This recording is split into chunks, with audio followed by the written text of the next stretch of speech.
Ne, nismo v cirkusu, ampak v opernem gledališču. In ne, tu ne nastopajo dame z dvojnim podbradkom, ampak pisana druščina iz pravljice Rdeča kapica. Pravljice, ki se jo pripoveduje v visokih in nizkih tonih. Rdeča kapica je sopran, babica, ki je tako malo starejša, alt oziroma mezosopran, ta kruti volk sem pa jaz, ki sem sicer tenor.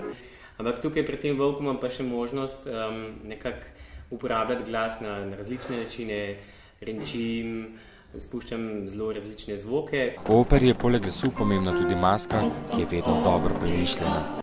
Imamo pač obrvi, ki ga naredijo z opernega jeznega, ničke prijaznega, seveda se ga moramo bolj bati.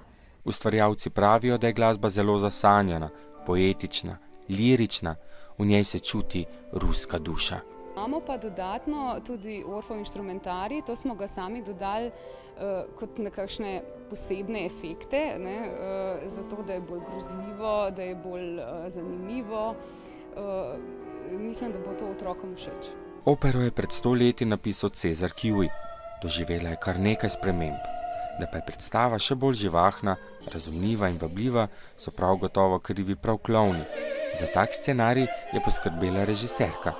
Ker klovni pač so zelo ekspresivni, so zelo navzven in smo na tak način pridobili na razumljivosti, ker namreč otroci težje razumejo peto besedo kot govorjeno. Predstava je zanimiva tudi zaradi svojega konca, ki ga ne izdamo. Povemo lahko le, da ob koncu volk ne umre.